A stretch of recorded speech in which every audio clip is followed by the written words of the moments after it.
In the vastness of space, aboard a satellite orbiting a distant world, Battle Beast licked his wounds, the sting of Thresh's claws still fresh on his flesh. The wounds, a testament to their ferocious passion, were meaningless to him, mere scratches in the pursuit of something far greater. As he reveled in the pain, a fire burned in Thresh's eyes, a look of wild devotion that spoke of something deeper than lust. She claimed love, a sentiment foreign yet not unwelcome to the battle-worn warrior. They moved closer, their primal urges on the brink of reigniting, but the moment was shattered by the crackle of an incoming transmission. Space Racer's voice cut through the air, his words halting the impending embrace. He had found Thragg. The revelation set Battle Beast ablaze. Thragg, the one foe worthy of his blade, was within reach. Space Racer cautioned patience, offering his aid if Battle Beast could only wait. But patience was a virtue the beast did not possess. Without hesitation, he launched himself toward the planet below, his body a blazing comet tearing through the sky. He landed with a force that cracked the very earth beneath him, unscathed and undeterred. As he rose, he took in his surroundings. Thraxa, the world that had once fallen under Nolan's rule. But now, something was different. Thragg emerged, the ruler's garb adorning his form, his expression a mixture of amusement and annoyance. He was incredulous that Battle Beast had been sent to kill him, mocking the warrior with the memory of their last encounter, where he had bested him with ease. Yet Battle Beast, undeterred, declared that their previous battle had been unfinished. This was fate, an unavoidable clash of titans. Before the fight could begin, a signal came through to Thresha aboard the satellite. With determination, she opened a hidden compartment, revealing a deadly contingency. Battle Beast's focus remained on Thragg, who, rather than immediately attacking, offered him an alternative. He spoke of power, of purpose, of how Battle Beast's thirst for battle could be satisfied if he chose to stand beside him rather than against him. But honor bound Battle Beast to a different path. He did not seek mere conflict. He sought the ultimate battle, the one that would determine his worth. His purpose was not conquest, but proving himself against the greatest warrior in existence. And Thragg was that warrior. He refused the offer with a growl, vowing to end the Viltrumite tyrant. Before their battle could begin, the skies darkened with descending shadows. Thresha had released the mind-controlled Ragnars, monstrous creatures whose strength was unparalleled. One launched itself at Thragg, and in an instant, Battle Beast roared in fury. Not at the beast, but at Thresha. She had interfered in the sacred duel, violating the purity of combat.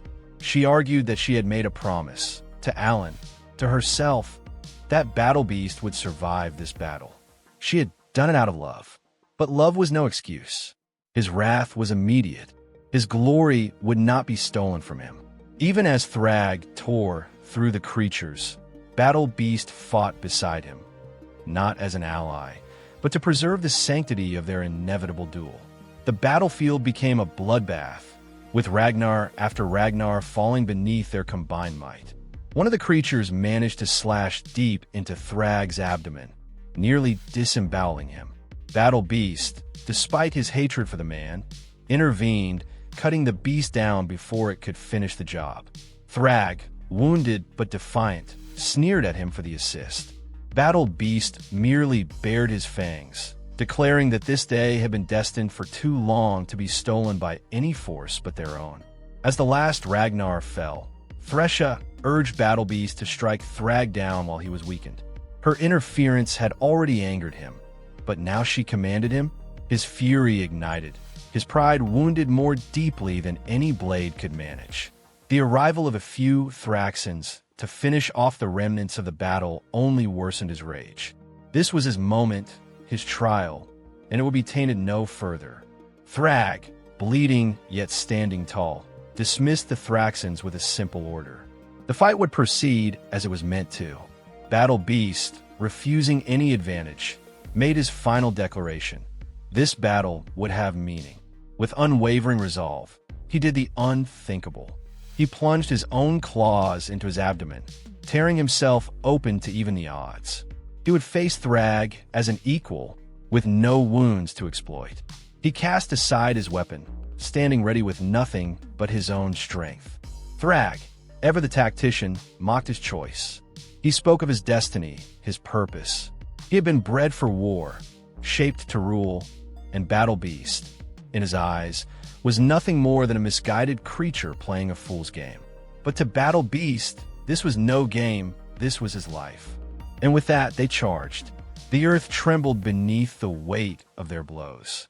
Thragg, stronger, faster, took the early advantage, his strikes landing with devastating force. But Battle Beast endured, reveling in the pain, pushing forward with relentless fury. In a desperate maneuver, he sank his teeth deep into Thragg's flesh. The Viltrumite recoiled in shock. Dinosaurus had failed to pierce his skin, yet Battle Beast had succeeded. Battle Beast, tasting blood, grinned through clenched teeth. Victory was near. Thragg, despite his pain, roared in defiance. This battle was not just for glory.